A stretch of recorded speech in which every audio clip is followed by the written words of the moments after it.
Hello hello दोस्तों, स्वागत है आपका। तो आज है 22 फरवरी। आज के इम्पोर्टेंट करंट अफेयर्स देखते हैं। सबसे पहला है, भेल और इंसान को लेकर एक मामला सामने आया है। हुआ क्या है कि एक यूट्यूब वीडियो वायरल हुई है जिसमें एक इंसान को क्या हुआ है, भेल ने, हम्प भेल जो थी उसने निगल लिया था। पर भेल की चूंकि आहार नाल ओएसोफेगस छोटी होती है तो उसे उगल दिया दोबारा से। तो तब से ये न्यूज़ चल रही है कि भेल और इंसान के बीच क्या भेल खा सकती है इंसान को या नहीं। तो इसे देखते हैं। उससे पहले हम क्या करेंगे कि हम उस लोकेशन को देखेंगे जहाँ ये घटना हुई थी। तो वो घटना हुई है चिली के स्ट्रेट ऑफ मैगेलन में। तो ये है कहाँ पे? तो जब हम बात करते हैं साउथ अमेरिका की, तो साउथ अमेरिका का साउथ वाला जो एरिया है ये है स्ट्रेट ऑफ मैगेलन, जो चिली के अंतर्गत आता है। तो किसके कंट्रोल में भी है?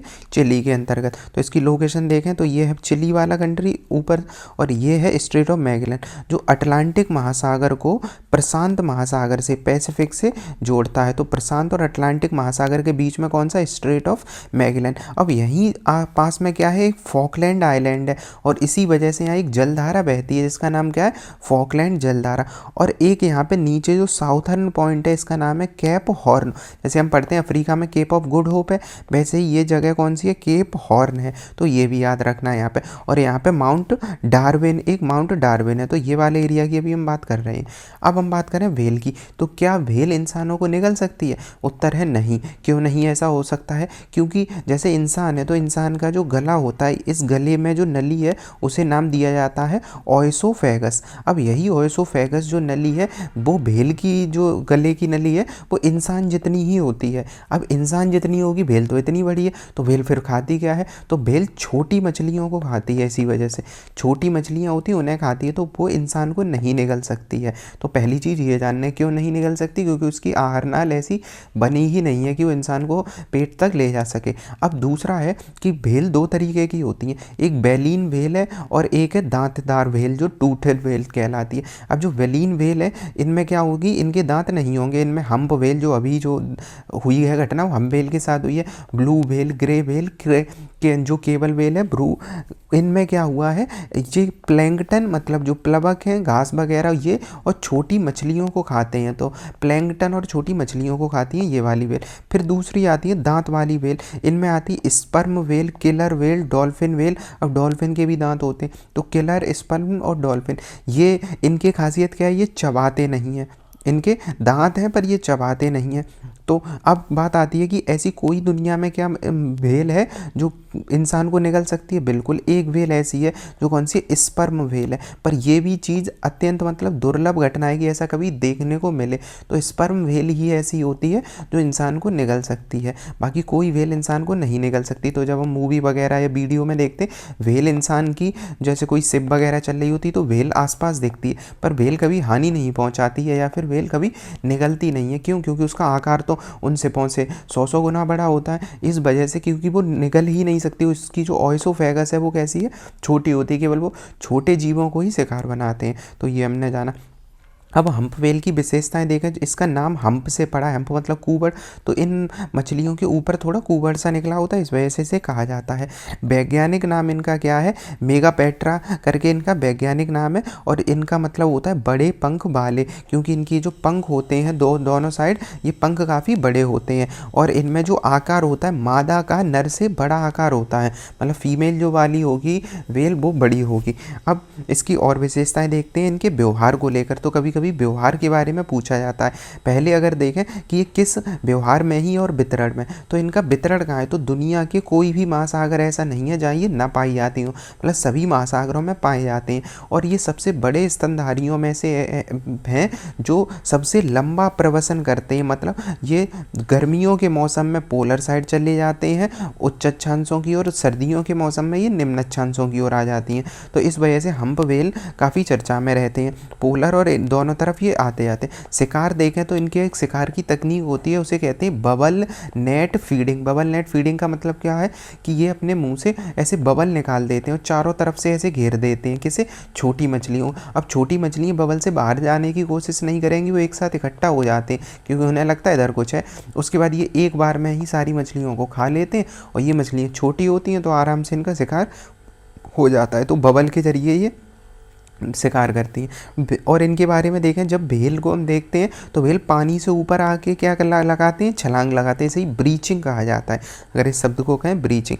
इसके साथ ही जो नर हम्पवेल होते हैं ये गाना गाते हैं, और गाना कई मिनट से लेकर घंटों तक हो सकता है, और जिसका क्या है, मीलों तक ये सुनाई देता है। उद्देश्य क्या होता है, मादा को आकर्षित करना। तो ये गाना गाती हैं क्या भेल? बिल्कुल, हम्पवेल गाना गाते हैं। तो ये भी हमें पता चला। इसके संरक्षण क्या है, तो संरक्षण इसमें अभी कोई ज़्यादा दिक्कत नहीं है, लीस्ट कंसर्न में है।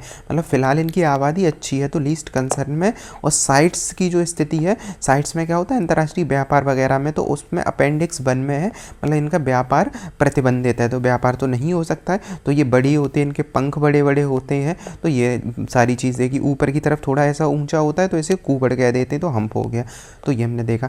अगला आर्टिकल है नक्शा को लेकर। तो नक्शा का नाम ही है किससे, नक्शे से निकला। तो हुआ क्या है, भारत का जो अर्बन एरिया, अर्बन मतलब शहरी एरिया है, वहाँ पे हमारे अर्बन एरिया की कोई मैपिंग, तो जियो मैपिंग होती नहीं है कि शहर बसा कैसे है, कहाँ घर है, कहाँ खेत है, कहाँ क्या चीज़ है।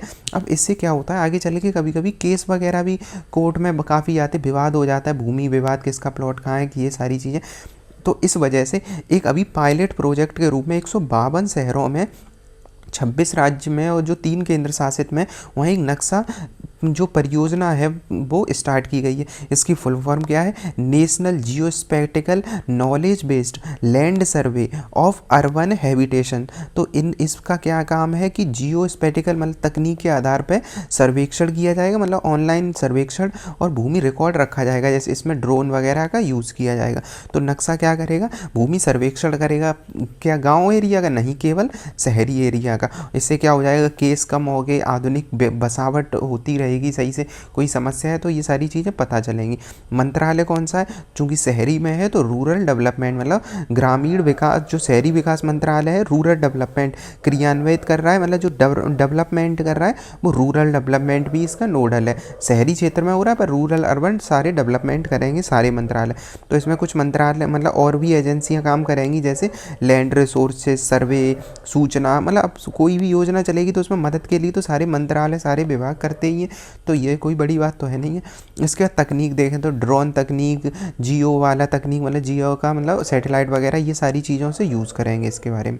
आवश्यकता क्यों है, तो आवश्यकता क्यों है, एक तो हमारा शहर का भूमि रिकॉर्ड नहीं है, दूसरा है विवाद बहुत होते हैं भारत में, तो इन सब की कमी आएगी, पारदर्शिता आएगी, और रियल एस्टेट में सुधार हो जाएगा। रियल एस्टेट का मतलब जो इंफ्रास्ट्रक्चर वगैरह बनाना है उन सब में सुधार होगा। अगला है लोकपाल के बारे में। तो लोकपाल अभी क्यों चर्चा में, असल में हम तो जानते हैं 2013 में जब अन्ना हजारे वाला आंदोलन हुआ था, उसके बाद लोकपाल अधिनियम आया था, और लोकपाल अधिनियम आने के बाद लोकपाल बना नहीं, सालों तक बना नहीं, सुप्रीम कोर्ट में केस गया तो बनाया गया। उसके बाद अभी पिछले साल खबर आई थी कि 90% केस लोकपाल ने इस वजह से खारिज कर दिए हैं कि एप्लीकेशन सही से नहीं दी गई थी। मतलब सोचो, अगर कोई व्यक्ति भ्रष्टाचार के मामले के लिए सरकार में एप्लीकेशन देता है लोकपाल में कि भ्रष्टाचार हो रहा है और ऐसी चीज़ें, तो उसमें इस वजह से केवल खारिज कर दिया गया कि कहीं कॉमा नहीं लगा है, कहीं सही से नहीं लिखा है, कहीं सिग्नेचर इधर के उधर ऊपर नीचे हो गए हैं, तो इस वजह से केवल 90%। तो ऐसे सिस्टम है। अब बात करते हैं कि आज क्यों चर्चा में अभी पढ़ रहे हैं हमें से। तो हुआ क्या है, केस आया था हाई कोर्ट में, 2 जज हुआ करते थे, और एक जज के पास एक केस जाता है, दूसरा जज उस दूसरी पार्टी से संबंधित होता है, मतलब जिस कंपनी का वो केस जाता है दूसरा जज उससे संबंधित होता है। तो ये जज इससे कह देगा क्या कि थोड़ा फेवर कर देना इसे, मतलब हमें ये स्टोरी नहीं जाननी, हमें जानना है कि ऐसा मामला आया था। तो हाई कोर्ट के एक जज ने मुद्दा है दूसरे जज से कहा कि इस कंपनी को फेवर कर देना है, थोड़ा कर। अब इस जज की बात लोकपाल के पास पहुंच गई कि ऐसा कुछ भ्रष्टाचार जैसे मामले लगे हैं। अब लोकपाल ने क्या किया, हाई कोर्ट के जज को समन कर दिया।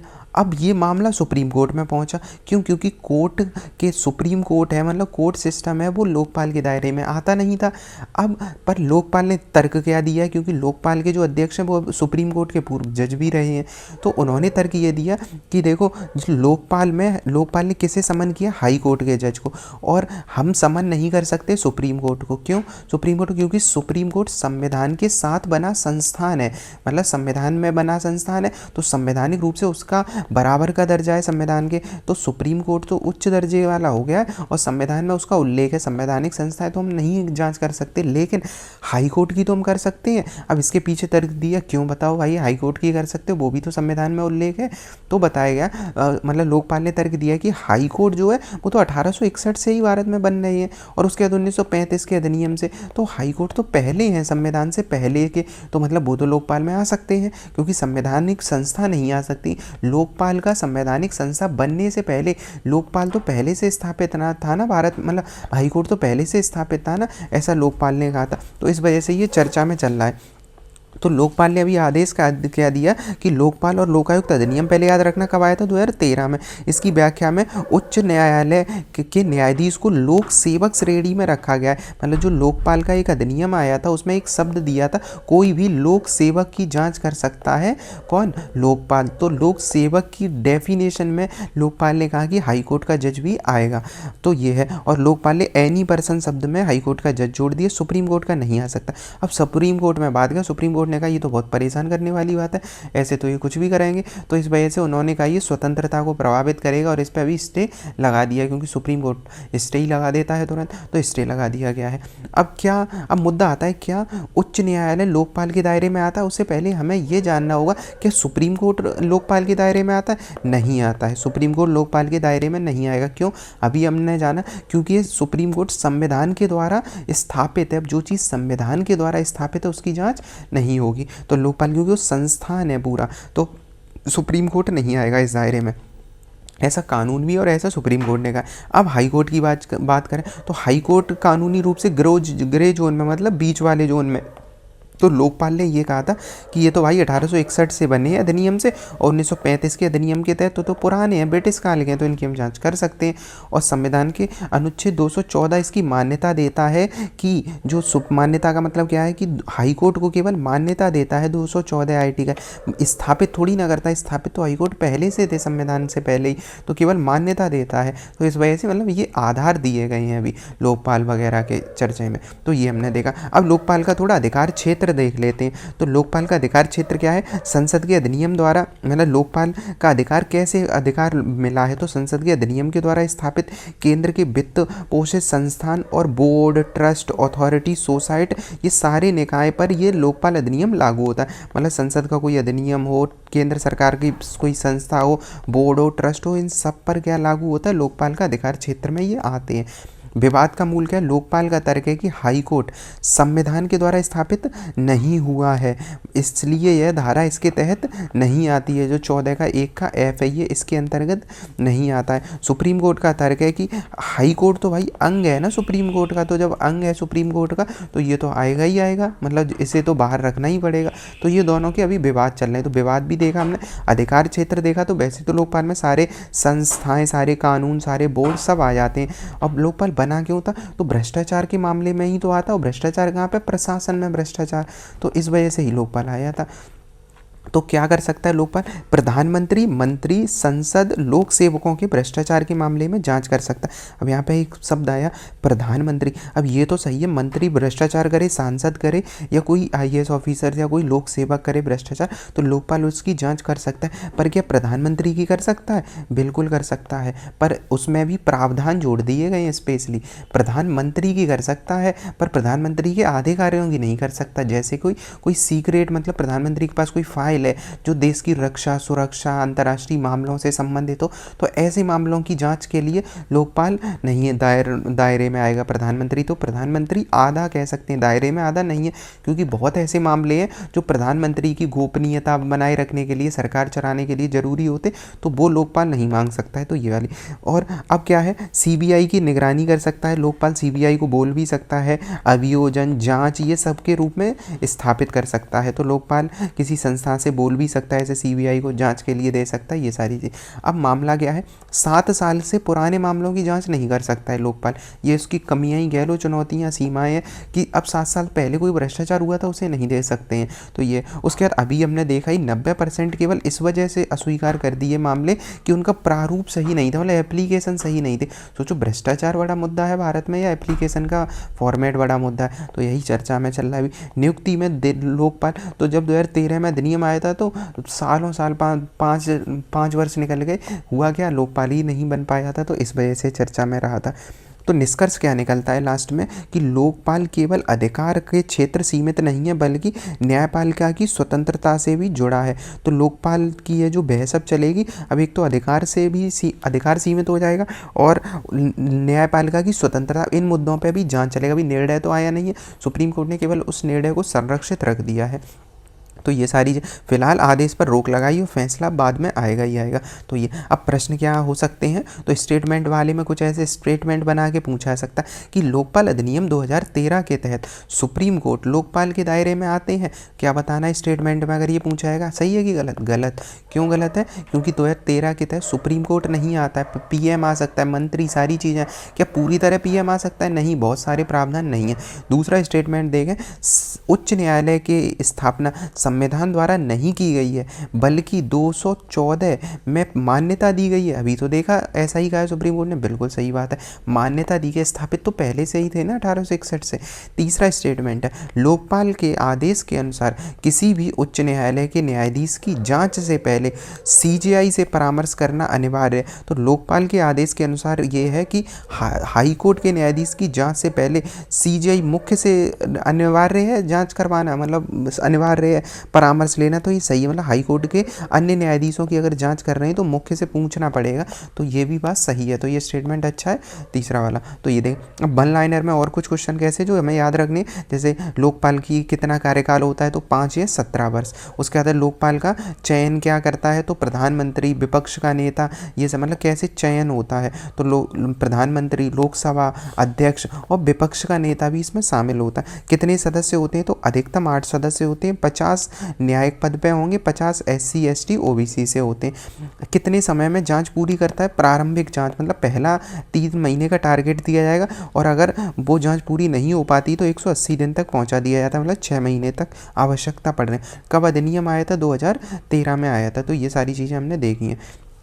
इसके बाद अगला जो आर्टिकल है वो है DBIM और CIO के लिए। तो DBIM क्या है? Digital brand identity, digital brand identity module. अब ये क्या होता है कि कोई कंपनी होती है या कोई संस्था होती है या कोई संगठन होता है, कंपनी, संस्था, संगठन, उनकी ऑनलाइन पहचान होती है, साइट होती है उनकी। अब वहाँ पे उनके कुछ रंग होते हैं, कुछ फॉर्मेट होते हैं, कुछ फोटो होते हैं, कुछ टोन होती है, इनके द्वारा ही तो हम उन्हें परिभाषित करते हैं। मतलब जैसे फेसबुक होता है, ट्विटर होता है, ये सारी तो उनके हैं। जैसे अब ट्विटर है वो X हो गया, तो उसका X उसका लोगो बन गया, उसका कलर होता है स्पेशली ब्लैक कलर का है कि कैसा, तो ये सारी अपीयरेंस जो होती है वो बताती है। तो यही होता है डिजिटल ब्रांड आइडेंटिटी होगा ना मैनुअल, तो ये डिजिटल प्लेटफॉर्म को मानकीकृत करता है। तो हुआ क्या है, अभी अब सरकार अपनी मानकीकृत के लिए विचार कर रही है। कैसे विचार कर रही है कि सरकार की जब हम कोई संस्था खोलते हैं तो हम अगर इलेक्ट्रॉनिक मिनिस्ट्री खोलेंगे अलग तरीके का खुलेगा, अगर हम UPSC की साइट खोलेंगे अलग तरीके का, कलर अलग, डिज़ाइन अलग, सारी चीज़ें अलग मिलेंगी हर एक मंत्रालय की। तो कहा गया है कि क्यों ना कलर, फॉन्ट, फोटो, ये सारी चीज़ें सेम सी कर दी हैं। इससे होगा क्या, लोगों के लिए एक तो समझना आसान होगा, हर एक साइट पर अलग तरीके से दिमाग नहीं लगाना पड़ेगा। तो यही चीज़ है। तो अब एक केंद्रीकृत बना दिया जाएगा प्लेटफॉर्म, इसी का नाम है gov.in। तो gov.in में एक रूपता बनी रहेगी, सारी साइटें एक रूप हो जाएंगी और यहीं से सारा कंटेंट, सारी चीज़ें एक सी हो जाएंगी। तो यही चीज़ है। उसके लिए इसी से संबंधित एक बैठक हुई है चीफ इंफॉर्मेशन ऑफिसर्स की 2025 में। तो इसका काम यही है कि डिजिटल उपस्थिति को एकीकृत करना, मतलब जो साइट वगैरह होती है उन्हें क्या एकीकृत करना है, डेटा की सुरक्षा करना है, ये सारी चीज़ें चीफ इंफॉर्मेशन ऑफिसर्स की बैठक हुई है। जो पूछा क्या जा सकता है स्टेटमेंट आधारित, DBIM का उद्देश्य सरकारी वेबसाइट और सोशल मीडिया को एकीकृत करना है। बिल्कुल सही है, एक जैसा देखें। सूचना और प्रसारण मंत्रालय के तहत इसे लॉन्च किया गया है। गलत, क्योंकि ये सूचना प्रसारण नहीं है कि माइटी के द्वारा है, तो माइटी के द्वारा CIO जो है वो बैठक जो हुई थी वो क्या किस वजह से हुई थी, डिजिटल समन्वय के लिए। बिल्कुल सही है ये चीज़। तो इसे माइटी के द्वारा जो है इलेक्ट्रॉनिक मिनिस्ट्री, उसके द्वारा ये क्या किया गया है, इलेक्ट्रॉनिक मिनिस्ट्री मिनिस्ट्री के द्वारा इसे लॉन्च किया गया है, ना कि प्रसारण मंत्रालय के द्वारा। तो ये इलेक्ट्रॉनिक रूप से ही तो ये सारी चीज़ें होती हैं डिजिटल इंडिया, तो यही है। तो वन लाइनर में क्या है, DBIM की फुल फॉर्म याद रखना, डिजिटल ब्रांड आइडेंटिटी मैनुअल। उद्देश्य क्या है देख लिया हमने, प्लेटफॉर्म अब क्या बन जाएगा, gov.in CMS, और उसके बाद ये सारे पॉइंट हमने देख लिए हैं। अगला है भारत IALA, भारत IALA सुरक्षा, समुद्री सुरक्षा की नई भूमिका में आया है, मतलब इसका उपाध्यक्ष बन गया है IALA के।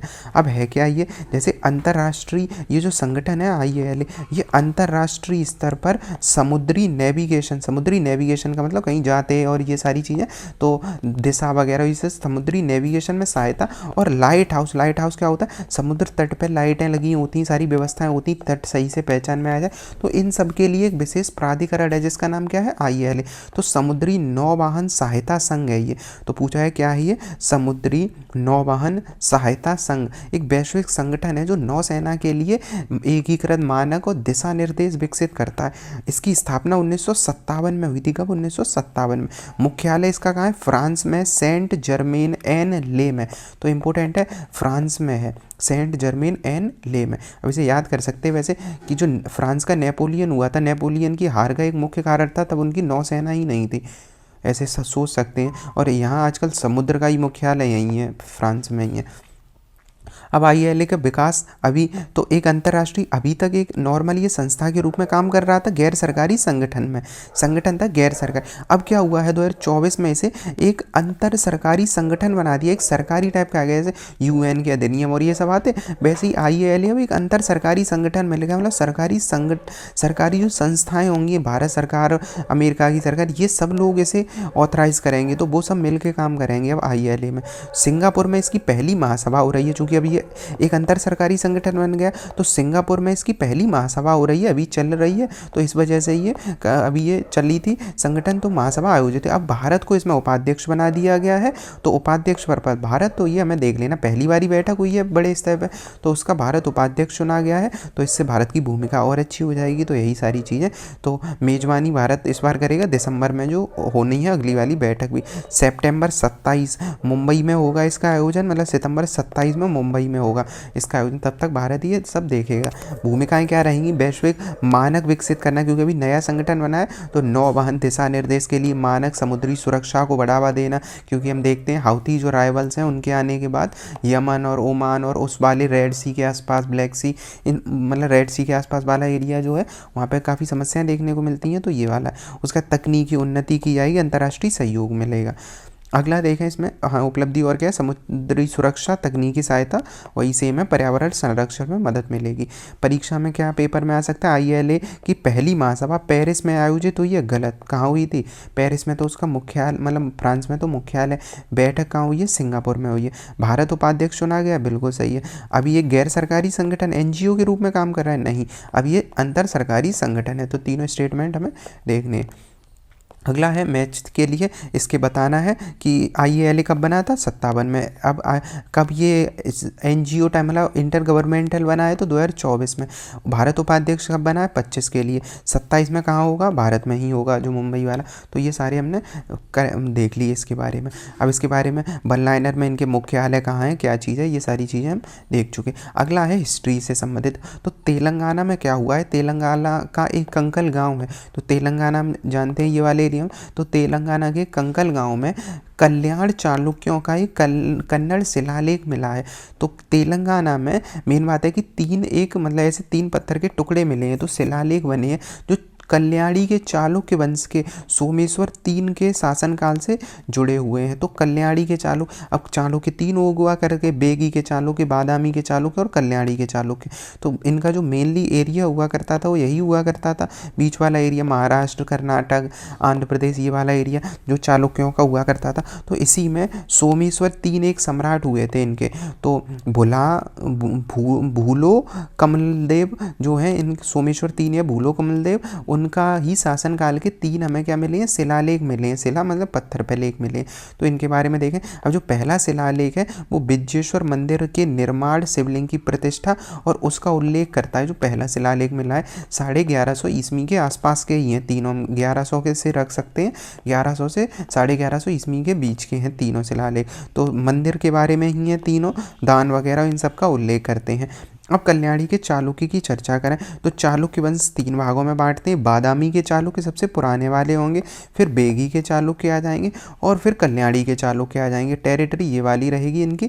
तो बादामी के चालुक्य सबसे पहले समय में, उसके बाद बेगी के चालुक्य और फिर कल्याणी के चालुक्य जो 10वीं से 12वीं सदी के बीच में रहे थे। संस्थापक कौन था चालुक्यों में, तो तैलप दो, जिसने राष्ट्रकूट शासक कक्का दो को हरा दिया था। तो तैलप द्वितीय, मैंने याद रखना में संस्थापक कौन हुआ करता था, क्योंकि राष्ट्रकूटों के बाद चालुक्य ज़्यादा पनपे थे, तो तैलप द्वितीय हुआ करता था। 992 में राजराज चोल, लाट, गुजरात और चेदी और परमारों को पराजित किया था इन्होंने। तो राजराज चोल और इन काफ़ी लोगों को पराजित किया। इनकी राजधानी क्या हुआ करती थी, तो कल्याण। कल्याण कहाँ है, बीदर कर्नाटक में है वर्तमान में। तो एक तो राजधानी याद रखनी है कल्याणी के चालु, कल्याण कर्नाटक में, ऐसे याद कर लेना। किसने संस्थापना की, तैलप ने की थी। तो 2-3 चीज़ें याद रखनी। कितने प्रकार के, 3, बादामी, बातापी और बेगी के चालुक्य। प्रमुख शासक जो इस वंश के हुए थे वो हैं विक्रमादित्य 6। विक्रमादित्य 6 सबसे शक्तिशाली शासक था। चालुक्य विक्रम युग का प्रणेता था। तो जैसे वो विक्रम संवत, स्वक संवत चलते हैं, तो चालुक्य विक्रम युग का प्रणेता कौन था, विक्रमादित्य 6। उसका सोमेश्वर बारे में भी देखा, इनके ही मिले हैं। और एक जयसिंह और हुआ करते थे। राष्ट्रकूटों के पतन के बाद साम्राज्य को इन्होंने स्थिर किया था। तो ये वाली चीज़ हमने देखी। इसके बाद धर्मों और संस्कृति में तो शैव धर्म के विभिन्न पंथ, पशुपत, लकुलीस, कालमुख संप्रदाय, यहाँ से अब कर्नाटक वाला एरिया वैसे ही शैव धर्म के लिए काफ़ी जाना जाता है। अभी भी यहाँ पे लिंगायत समुदाय चलता ही है, सबसे बड़ी जनसंख्या वर्ग हुई है कर्नाटक में। तो शैव संप्रदाय के पशुपत, लकुलिस, कालमुख संप्रदाय यहाँ पे मतलब जो चालुक्यों से संबंधित रहे हैं। बांसवन्ना, ये नाम याद रखना, बांसवन्ना के नेतृत्व में कर्नाटक में बहुत सामाजिक धार्मिक आंदोलन की शुरुआत हुई थी और वो इसी टाइम से संबंधित। तो बांसवन्ना का नाम याद रखना है, कर्नाटक के सामाजिक सुधार आंदोलन से संबंधित है। जैसे हम अपने यहाँ पढ़ते हैं भक्ति, सूफी और ये सारी चीज़ें, और राजा राम मोहन राय जिन्होंने सामाजिक आंदोलन किए थे, तो वैसे ही बांसवन्ना अगर पूछा जाए तो कहाँ है, कर्नाटक की तरफ के। इसके बाद कल्याणी के चालुक्य। अब ये वाला एरिया, अब हम जानते हैं कि उत्तर वाले एरिया में कौन सी शैली चलती है, नागर शैली। दक्षिण वाले एरिया में कौन सी चलती है, द्रविड़ शैली। बीच वाले एरिया में कौन सी चलती है, बांगर जो है बेसर शैली। तो बीच वाले एरिया में बेसर शैली चलती है। तो ये बेसर शैली है जो कर्नाटक और द्रविड़ का ही मिला रूप, मतलब कर्नाटक द्रविड़ से थोड़ा प्रभावित है। तो यहाँ पे नक्काशी मिलेगी, सीढ़ीदार कुएं मिलते हैं। तो ये विशेषता होती है, सीढ़ीदार कुएं मिलते हैं, सुंदर नक्काशी होती है। और यही जो चालुक्यों का प्रभाव है वो आगे चलकर विजयनगर, क्योंकि विजयनगर 1300 ईस्वी में, विजयनगर और होयसल संस्थापकों के स्थापत्य में ही देखने को मिलता है। यही चालुक्यों का जो कला संस्कृति है। यहाँ के जो प्रमुख मंदिर हैं चालुक्यों के, वो महादेव मंदिर है जो कोप्पल में है। महादेव मंदिरों का सम्राट कहा जाता है, तो महादेव मंदिर, तो महादेव मंदिर ये। उसके बाद काशी विश्वेश्वर मंदिर, तो काशी विश्वेश्वर, और अन्य में सरस्वती एक मंदिर है, एक डोडा मंदिर है जो बसप्पा का है, ये वाले देखे। तो यहाँ पे लक्कुड़ी के मणिकेश्वर मंदिर में सुंदर सीढ़ीदार कुएं हैं। तो बस इतना 1-2 चीज़ें याद रखनी, जैसे सीढ़ीदार कुएं किस शैली में हैं, किस वंश से संबंधित हैं, तो हमें याद रखना है चालुक्य वालों से। और शैली कौन सी होगी, बेसर शैली। तो ये याद रखना। अगला है यहाँ पे जो इस काल में संस्कृत और कन्नड़ साहित्य को विकास मिला था। प्रमुख साहित्यकार जो हुए थे पप्प, रन, दुर्ग सिंह और नामवर, ये इस वंश के संस्थापना इस टाइम जो साहित्यकार हुए थे। तो ये हमने देख लिया। और ये न केवल दक्षिण भारत में चालुक्यों को व्यापक सिद्ध करते थे, मतलब जो चालुक्य तेलंगाना में मिले जो शिलालेख हैं वो एक तो चालुक्य वंश की बताते हैं, बल्कि उनके सामाजिक धार्मिक जीवन का भी हमें थोड़ा झलक मिलता है। अगला है एक आर्टिकल बायोमार्कर को लेकर। तो बायोमार्कर कैंसर की पहचान में एक बड़ी सफलता साबित हो सकती है। तो हमने अभी कल के ही वीडियो में देखा था कि रसिया ने क्या किया है, mRNA आधारित क्या किया है, एक एंटीडोट मतलब एंटीबॉडी वाला बनाया है वैक्सीन, जिससे कैंसर में सहायता मिलेगी। अब वैसे ही संबंधित है एक बायोमार्कर, जो कैंसर के लिए ही जाना जाता है। तो बायोमार्कर शरीर के संकेत भाषा होती हैं। तो बायोमार्कर का मतलब क्या हुआ, अगर मैं आसानी से समझना हो, शरीर की संकेत भाषा में जैसे हमें संकेत मिल जाते हैं बीमार हो रहे पहले से, ऐसी। तो बायोमार्कर ऐसे जैविक संकेतक होते हैं जो किसी की बीमारी और शारीरिक स्थिति के बारे में हमें पहले ही जानकारी देते हैं। तो अग्नाशय, फेफड़ों के कैंसर से जुड़े जो मेटाबोलाइट्स हैं की पहचान से संबंधित है ये। तो हम पहले ही पता लगा सकते हैं कि कोई बीमारी होने वाली है कि नहीं होने वाली, ये सारी चीज़ें। तो बायोमार्कर किसी कोशिका और जीव में जैविक प्रक्रियाओं का एक ऑब्जेक्टिव माप होता है। इसमें रक्त, शरीर के तरल पदार्थ, ऊतक, इन सब के अणुओं की पहचान करता है। तो रोग की पहचान करेगा ये शुरुआती चरण में ही, अगर पता चल जाए सोचो तो सारी चीज़ें आसानी से हो जाएंगी। और ये गैर आक्रामक नॉन इन्वेजिव तकनीक से निदान दे देता है। व्यक्तिगत उपचार हो सकता है, इलाज की निगरानी हो सकती है, सारी चीज़ें बायोमार्कर। तो हमें याद रखना बायोमार्कर क्या है। बायोमार्कर तो शरीर में जो जांच वगैरह करके हम बीमारी की पहले ही पहचान कर सकते हैं, ये हमें याद रखना था। अगला आर्टिकल है फोर्ट विलियम के बारे में। तो जिन्होंने भी हिस्ट्री पढ़ी होगी फोर्ट विलियम जरूर सुना होगा। तो फोर्ट विलियम कहाँ, ये कोलकाता वाले एरिया में फोर्ट विलियम, मतलब क्या है, ये बिल्डिंग जो है, किला जो फोर्ट है, वो कहाँ पे, कलकत्ता में बनाया गया था। तो असल में अगर हम फोर्ट विलियम को याद रखते हैं तो फोर्ट विलियम को हम कुछ वजह से याद रखते हैं। जैसे उन वजहों में एक हुआ करती थी, क्या, कौन सी जो घटना थी, वो घटना ब्लैक होल की घटना थी। तो 20 जून 1756 में जो प्लासी का युद्ध हुआ था ना, उससे पहले ही सिराजुद्दौला ने कुछ लोगों को पकड़ के जेल में डाल दिया था ना, वही घटना ब्लैक होल की घटना कहलाती है। तो उससे जो घटना हुई थी वो वही एरिया हुआ करता था। तो क्या है, फोर्ट विलियम असल में अंग्रेजों ने बसाया था। तो फोर्ट विलियम कहाँ बसाया, कोलकाता में। कोलकाता में कहाँ बसाएंगे, तो कोलकाता में हुगली नदी के किनारे बसाया गया। दो चीज़ें याद रखनी है। ऐतिहासिक किला है ये ब्रिटिश ईस्ट इंडिया कंपनी का, जो 2 बार में बनाया गया था। ये चीज़ें याद रखनी है। 2 बार में कब, 1696 में पहली बार बनाया गया था, फिर 1757 में। क्यों, प्लासी का युद्ध अंग्रेज जीत गए, अंग्रेज मजबूत हो गए, अब तो वो बढ़िया से किलेबंदी करेंगे ना। तो 1757 प्लासी के युद्ध के बाद सही से बनाया गया, और 1696 में 2 बार ये बनाया गया था। तो अभी क्या हुआ, इसका नाम बदल दिया गया। फोर्ट विलियम नाम रखते थे, अंग्रेजों का नाम था, अब हमने इसका नाम रख दिया है विजय दुर्ग। तो हमें क्या समझ में आया, सिराजुद्दौला के समय से ये चल रहा था। 1756 में इसे सिराजुद्दौला ने जीत लिया था, और ब्लैक होल ट्रेजेडी हुई थी। 1757 में क्या हुआ था, युद्ध अंग्रेजों जीत गए थे, प्लासी का अंग्रेजों को मिल गया, अंग्रेजों ने इसे दोबारा बसा दिया था। तो ब्रिटिश राजनीति का एक केंद्र हुआ करता था, आसपास इसके विशाल मैदान थे, तो युद्ध जैसी सिचुएशन के समय कोई दिक्कत नहीं होती थी अंग्रेजों को। तो ये हमने देखा, तो इसका नाम विजय दुर्ग कर दिया गया। आपसे हमें याद रखना है विजय दुर्ग। तो फोर्ट विलियम हम नहीं पढ़ेंगे, क्या, विजय दुर्ग पढ़ेंगे। इंग्लैंड के राजा जो इसकी स्थापना की गई थी, राजा विलियम हुआ करते थे, उनके नाम पर रखा गया था।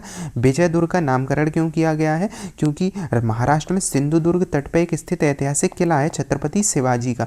तो पूछा जाए विजय दुर्ग क्यों रखा गया है, उसी से संबंधित है कोई चीज़, बंगाल से नहीं। महाराष्ट्र में छत्रपति शिवाजी का एक किला है विजय दुर्ग, जो सिंधुदुर्ग नाम से। तो विजय दुर्ग नामकरण हुआ, सिंधुदुर्ग तट पे है, तो इस वजह से इसका भी वही कर दिया गया है। ब्लैक होल त्रासदी हमने देख ही लिए, लगभग 100 के ऊपर लोग हुआ करते थे जो मारे गए थे इसमें ब्लैक होल। हालांकि ये कहा जाता है इतिहास में हम जब पढ़ते हैं गहराई से कि ये घटना हुई भी थी या नहीं भी हुई थी, ये भी अंग्रेजों के ऊपर है। तो ये अगला है नामकरण का महत्व। तो नामकरण क्या हो जाएगा, इससे सोचो, नामकरण होगा तो भारतीय सैन्य ऐतिहासिक धरोहर को महत्व दिया जा रहा है कि नहीं। औपनिवेशिक प्रतीकों से हम अलग हो रहे हैं, छत्रपति शिवाजी, और उन्हें सम्मान देना इसका एक महत्व हो जाएगा। अगला है IFC। IFC में कुछ ज़्यादा इंपॉर्टेंट नहीं, इसमें एक आर्टिकल आया है इस वजह से। असल में IFC क्या होता है, इंटरनेशनल फाइनेंस कॉरपोरेशन होता है। क्या है, इंटरनेशनल फाइनेंस कॉरपोरेशन बना था 1956 में। कब, 1956 में। मुख्यालय है जो DC में, तो DC में जो मतलब वाशिंगटन DC है, DC में इसका मुख्यालय है, और ये वर्ल्ड बैंक ग्रुप का है। ये चीज़ हमें बस याद रखनी है, नाम है फाइनेंस कॉरपोरेशन। तो फाइनेंस कौन देगा, वर्ल्ड बैंक। तो ये जो संस्था है ये वर्ल्ड बैंक से संबंधित संस्था है, मैं ये याद रखना, वर्ल्ड बैंक से संबंधित संस्था है, और ये करती क्या है, फाइनेंस में मदद करेगी। अभी हुआ क्या है, गुजरात में एक योजना चल रही थी, जो इस योजना का काम था अपशिष्ट भस्मीकरण। जैसे अपशिष्ट होते हैं ना, कचरा उसे जला देना, तो वेस्ट इंसिनरेशन परियोजना थी। अब इनसे इस पे पहले ये मदद कर रहा था संस्थान, अब इस मदद से उसने अपने हाथ पीछे खींच लिए। क्यों? पर्यावरण को नुकसान वगैरह की चिंता इसका एक मतलब इन्हें लग रहा है कि इससे पर्यावरण को ज़्यादा नुकसान पहुंचेगा, तो इस वजह से। तो विश्व बैंक का एक संगठन है, ये याद रखना, 1956 में बना था, डीसी में मुख्यालय। भारत इसमें शामिल है, बिल्कुल है भारत शामिल, 180 देश शामिल हैं। जब वर्ल्ड बैंक आए तो है ये। आईएफसी विश्व बैंक की निजी ऋणदाता शाखा है, तो ये ऋण देते हैं, ये सारी चीज़ें देखी हमने। अगला है प्रधानमंत्री इंटर्नशिप योजना, युवाओं के लिए एक बड़ा अवसर है। तो हमें याद क्या रखना है इसके बारे में, एक दो फैक्ट। जैसे उद्देश्य क्या है, जो भारत की शीर्ष बड़ी कंपनियां हैं उनमें 12 महीने का पेड इंटर्नशिप दे के युवाओं को व्यवसाय अनुभव देना है। तो क्या हो जाएगा, जो युवा लोग हैं उन्हें थोड़ा चाहिए होता है ना ट्रेनिंग टाइप का, तो बड़ी कंपनियों में ऐसे युवाओं को व्यवसायिक अनुभव दिया जाएगा, प्लस में इंटर्नशिप भी मिलेगी। तो ये कॉरपोरेट कार्य मंत्रालय के तहत है। आयु होनी चाहिए आवेदन के लिए, अगर कोई कर रहा है तो 21 से 24 साल के बीच में ही होनी चाहिए। तो ये आवेदन किसी भी पूर्णकालिक शैक्षणिक कार्यक्रम या रोजगार से जुड़े नहीं होने चाहिए। आवेदन का मतलब वो अपना जैसे कोर्स है, बीटेक एमटेक जो भी कर चुके हैं वो सब कर चुके हैं, तो ये वाला है। उसके बाद है इसके लाभ क्या हो जाएंगे, 5,000 महीना मिलेगा एक, तो 6,000 एक मुफ्त वित्तीय सहायता मिलेगी, तो रुपए भी मिल रहा है, ट्रेनिंग भी मिल रही है 12 महीने तक, तो ये सारी चीज़। उसका बीमा कवरेज भी मिलेगा, जैसे जीवन ज्योति सुरक्षा बीमा योजना, ये सारे। अगला है माउंट डुकोनो। अब 2 दिन पहले ही हमने न्यूज़ याद की थी, एक माउंट ईवू, जो ईवू इंडोनेशिया में फटा था। अब हुआ क्या है, उसी जगह सेम जगह के पास में ही एक दूसरा माउंटेन है इंडोनेशिया में, माउंट डुकोनो। तो माउंट डुकोनो में इस बार विस्फोटक हो गया है। तो अगर हम लोकेशन देखें तो माउंट ईवू हमने पढ़ा था, थोड़ा नीचे की तरफ ईवू था, अब वहीं ठीक उसी आइलैंड के आसपास है माउंट डुकोनो। तो ईवू और डुकोनो दोनों हमने ये पढ़ लिए इंडोनेशिया में जो हुआ करते हैं।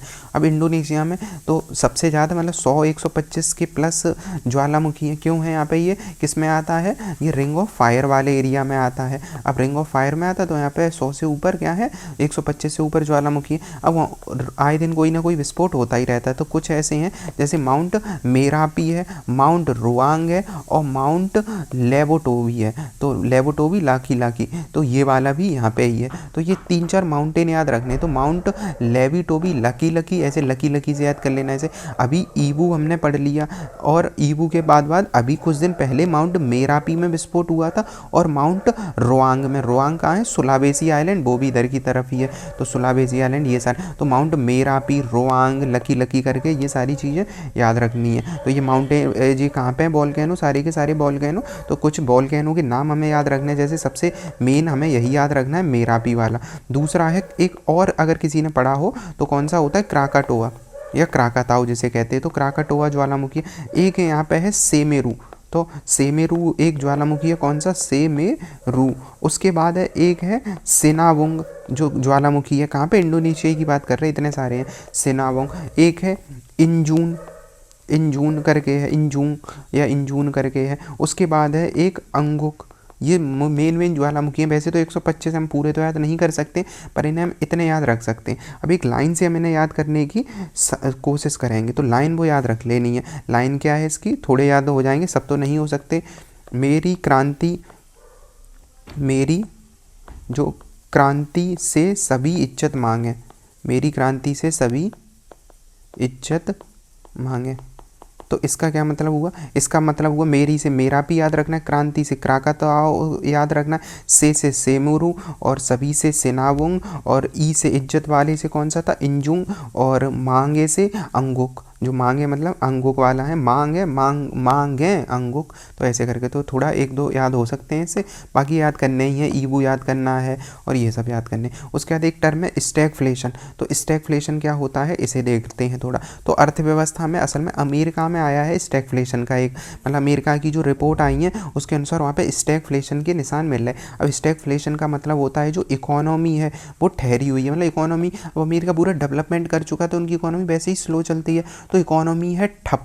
इकोनॉमी है ठप लेकिन महंगाई तेज बढ़ रही है। अब इकोनॉमी ठप है, महंगाई तेज हो रही, तो अर्थव्यवस्था गड़बड़ी की तैयारी पे। तो इसी से शब्द निकला है स्टैगफ्लेशन। तो इस स्टैगफ्लेशन में दो शब्द आते हैं, एक आता है स्टैग्नेशन, स्टैग्नेशन का मतलब होता है मंदी, और एक होता है फ्लेशन, क्योंकि इसका नाम क्या है स्टैगफ्लेशन, तो दूसरा नाम आता है इन्फ्लेशन। तो स्टैगफ्लेशन और इन्फ्लेशन ये दो शब्द हैं। इन्फ्लेशन का मतलब महंगाई, तो ये दोनों शब्दों से मिलकर है। तो जब अर्थव्यवस्था सुस्त हो और क्या हो रही हो, अर्थव्यवस्था धीमी चल रही हो, तो अर्थव्यवस्था का हो धीमी पड़ जाए और बेरोजगारी बढ़ने लगे और मुद्रास्फीति भी बढ़ने लगे, तो इसे कहेंगे स्टैगफ्लेशन वाला है। तो ये वाली चीज़ अभी अमेरिका में देख रही है, क्यों है, क्योंकि अमेरिका में व्यवहार मतलब स्टैगफ्लेशन के कारण क्या है, तंबाकू शराब का सेवन, अस्वास्थ्य आहार, शारीरिक निष्क्रियता, वायु प्रदूषण, इनसे स्वास्थ्य भी खराब हो रहा है, मतलब सरकार का खर्चा भी बढ़ रहा है, और कई सारे कारण भी हैं, मोटापा, ये सारी चीज़, मतलब सरकार का खर्चा ज़्यादा हो रहा है,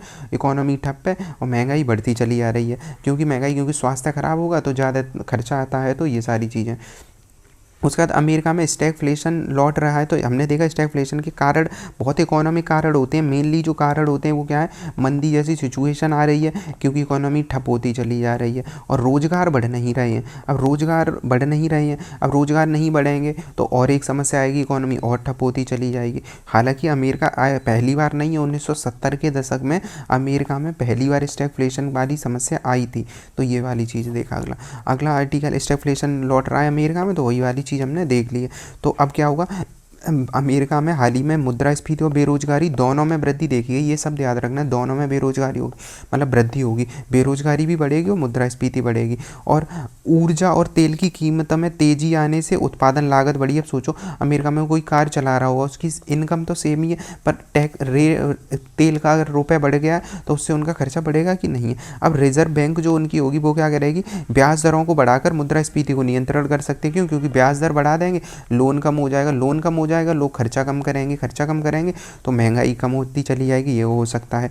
पर वही आता है, इससे आर्थिक विकास भी धीमा पड़ जाएगा। तो ये एक तरीके से अमेरिका थोड़ा फंसा हुआ है। अगला आर्टिकल है 101 आर्टिकल। 101 का वैसे तो मैं 4 न्यूज़ में, पर हम 101 आर्टिकल देखते हैं। तो 101 आर्टिकल संसद की सदस्यता समाप्ति से संबंधित करता है। तो 101 वाला है, ये क्या कहता है, जो सदस्यता है तो सदस्यता की समाप्ति की बात करता है, सदस्यता की समाप्ति की बात करता है। उसमें 3-4 तरीके के हैं, 3-4 तरीके से कैसे हैं कि पहला है एक सदस्यता की समाप्ति का, अगर कोई व्यक्ति लोकसभा और राज्यसभा दोनों का सदस्य बन जाता है तो उसे एक सीट छोड़नी पड़ेगी, वरना दोनों खत्म हो जाएंगी। तो लोकसभा और राज्यसभा का सदस्य एक साथ है तो उसे एक सीट छोड़नी पड़ेगी, तो सदस्यता की समाप्ति की बात एक है। दूसरा कहता है कि अगर सांसद इस्तीफा दे दे तो अपने हस्ताक्षर पत्र से त्याग पत्र दे सकता है, तो सदस्यता समाप्त हो जाएगी, मतलब इस्तीफा दे दे। तीसरा है 60 दिन संसद में ना आए, 60 दिन संसद में ना आए तो सदस्यता समाप्त हो जाएगी। बिना स्पीकर की इंपॉर्टेंट है, स्पीकर अनुमति देता है मत आओ तो चल जाएगा, क्योंकि कोई बीमार है, कोई व्यक्ति ऐसा है। पर अगर मतलब बिना स्पीकर की अनुमति से अगर नहीं आता है तो क्या हो जाएगा, सदस्यता समाप्त मान ली जाएगी। तो इस वजह से ये 101 आर्टिकल चर्चा में रहता है। तो हम क्या याद रखेंगे, 101 में क्या है, एक सीट चुनो नहीं तो 0 हो जाएगी, एक सीट चुनना है, 101 में एक सीट चुननी है, नहीं तो 0। तो सांसद की गैर हाजिरी और अयोग्यता। अब अभी चौथा क्यों चल रहा है अभी ये चर्चा में, ये वाला कि जो अभी हम पढ़ रहे हैं वो आज जो न्यूज़ में वो है, एक सांसद हुआ करते हैं, उनके 60 दिनों तक लगातार संसद की बैठकों में उपस्थित नहीं होंगे तो रिक्त हो जाएगा। तो इस वजह से उन्होंने पंजाब हाई कोर्ट से, मतलब वो अभी जेल में बंद है, अब जेल बंद वाला व्यक्ति संसद में कैसे जाएगा, तो इस वजह से उनने कहा है, याचिका दायर की है कि हमें या तो परमिशन मिल जाए, तो ये सारी चीज़ें, या फिर मतलब हमें अयोग्य न ठहराया जाए। तो इन 60 दिनों की गणना में कौन से दिन शामिल नहीं होते हैं। अब जैसे छुट्टी चल रही है, सत्रावसान चल रहा है, तो सत्रावसान चल रहा है, संसद बैठ ही नहीं रही है, लोकसभा विधानसभा बैठे ही नहीं रहे हैं, तो वो ऐड नहीं किए जाएंगे छुट्टी में। ऐसे ही संसद लगातार 4 दिनों से अधिक समय में अगर 1-2 दिन होते हैं छुट्टी तो नहीं माना जाएगा, तो गिना जाएगा 60 दिन। पर अगर लगातार 4 दिनों से अधिक समय से स्थगित है, एडजर्न है, तो वो दिन क्या है, 60 दिनों में नहीं गिने जाएंगे, और 4 से ज़्यादा दिन है, तो ये वाली चीज़ है। अब सांसद की याचिका क्यों आई है, जेल में बंद होने के कारण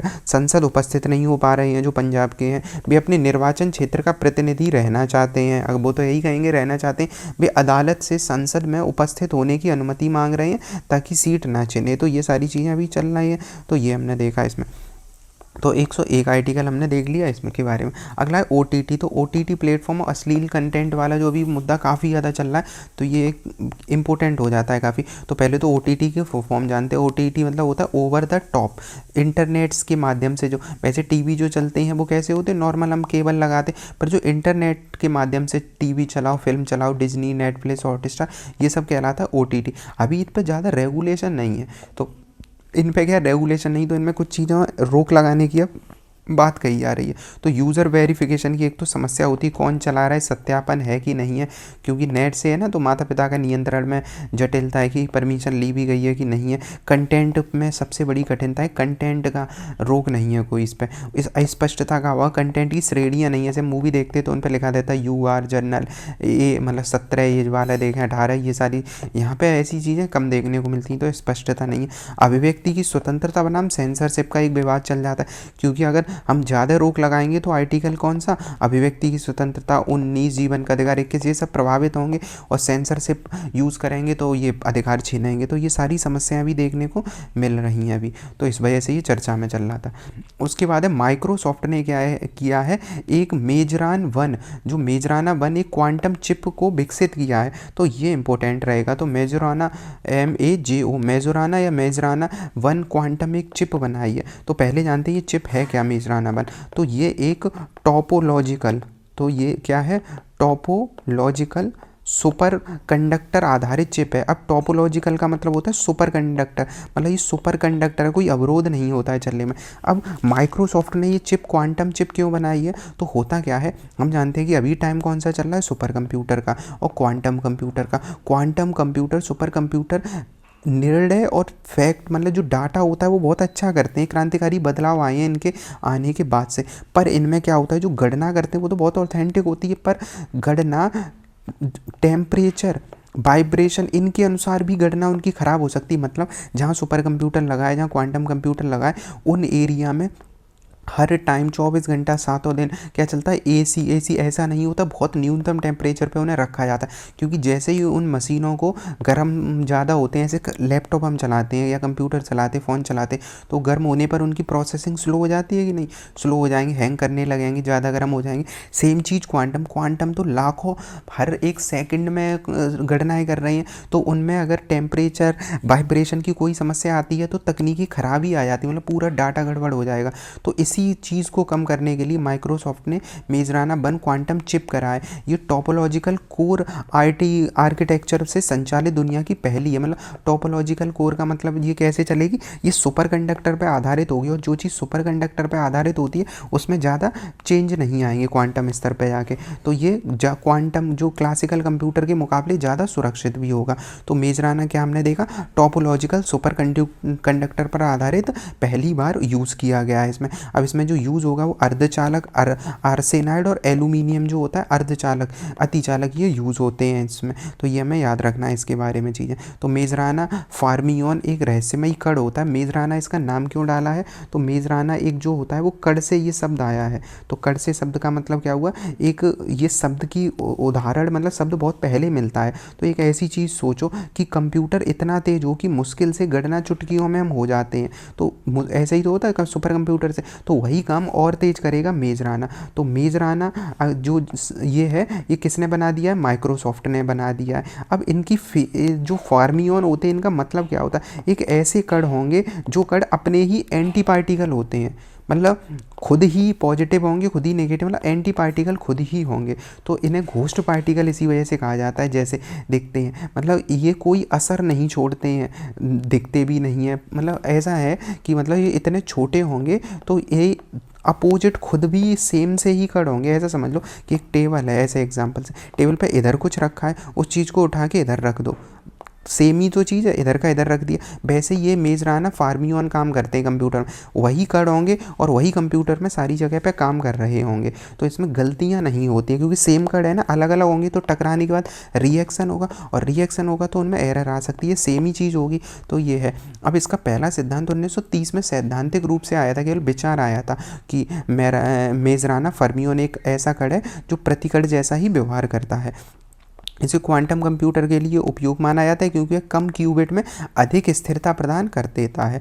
तो ये चीज़ देखी, अन्य चिपों की तुलना में कम क्यूबिट की आवश्यकता होती है। गूगल वगैरह ये सारी चीज़ें ना अभी जो चल रही है उससे कम अब एरर आएंगी, तो ये अच्छी चीज़ हो जाएगी इसमें। तो हमें क्या क्या हमें याद रखना है, एक तो ये शब्द याद रखना है, मेजराना वाला है, तो ये शब्द याद रखना है। इटली के एक वैज्ञानिक हुआ करते थे 1937 में, उन्हीं के नाम पे ये रखा गया था। तो ये ना तो पूरी तरह पदार्थ है, ये जो कण है मेजराना, ये ना तो पदार्थ है ना पूरी तरह ही ये ऊर्जा है, बस एक अदृश्य एक तरीके का ये पदार्थ है जो क्वांटम कंप्यूटर में, सुपर कंप्यूटर में होता है। तो एक तरीके से बस हमें एग्जाम्पल क्या याद रखना है, एक मेज पे एक सामान रखा है जो दाएं रखा है, तुमने उठा के बाएं रख दिया, कोई फ़र्क पड़ा? नहीं फ़र्क पड़ा। तो दोनों जगह सेम काम कर रहा होगा, तो अगर सेम काम कर रहा होगा तो ज़्यादा संतुलन होगा कि नहीं, तो यह सारी चीज़ें। अगला है NCD के बारे में। NCD मतलब नॉन कम्युनिकल डिसीज़। तो ऐसी डिसीज़ जो फैलती, जो कैसी होती है, स्थायी टाइप की होती है, स्थायी जैसे जन्मजात होंगी या रोग होंगे। कम्युनिकेबल में मतलब जैसे कोरोना है, टच और ऐसे सांस और इन सब से फैल जाएगा। तो अभी क्या हो रहा है, जो गैर कम्युनिकेबल डिसीज़ होती हैं जैसे कैंसर हुआ और ऐसी उनकी स्क्रीनिंग के लिए एक अभियान चलाया जा रहा है कि 100% स्क्रीनिंग करना, मतलब 30 साल से ऊपर कोई भी व्यक्ति है भारत में, उन सब की स्क्रीनिंग करी जाएगी और उनमें डायबिटीज़, कैंसर, हृदय रोग, ऐसे अगर कोई समस्या है तो उनकी जांच वगैरह की जाएगी। तो इस वजह से योजना आई है। तो हृदय रोग, श्वास रोग, कैंसर, मधुमेह, अन्य रोग, इन सब के लिए आंकड़े रखे जाएंगे इसके बारे में। तो WHO 2018 के अनुसार भारत में 63% जो मौतें होती हैं वो इसी नॉन कम्युनिकेबल से ज़्यादा होती हैं। तो नॉन कम्युनिकेबल से ज़्यादा होती है, इस वजह से ये इंपॉर्टेंट रहेगा। गहन स्क्रीनिंग और अभियान की बात है तो इससे कवरेज क्या है, वही देखा भी, डायबिटीज़, हाई ब्लड प्रेशर और blood pressure, cancer, cervical cancer, घर घर जाकर स्क्रीनिंग की सुविधा ली जाएगी। इसमें रियल टाइम निगरानी होगी, कार्यान्वयन होगा, तो हमें पता चलेगा ना भारत में कौन सी बीमारी क्या चीज़ है। अब इसे उठाए जाएंगे कौन कौन से कदम है, जैसे राष्ट्रीय स्वास्थ्य मिशन के तहत सेवाएं दी जाएंगी। जो लोग अगर वंचित हैं, जिन्हें सुविधाएं चाहिए, तो स्वास्थ्य मिशन के अंतर्गत सुविधाएं दी जाएंगी। औषधि परियोजना चलाई जा रही है। अमृत क्या है, कैंसर और हृदय रोग की बीमारियों को सस्ती दवा आपूर्ति करी जाएगी। ऐसे ही फसाई ईट राइट मूवमेंट है, जिनमें स्वास्थ्य आहार को बढ़ावा देना, ये सारे इसमें किए जाएंगे। तो ये आज हमने देखा 22 फरवरी के सारे इंपॉर्टेंट करेंट अफेयर्स।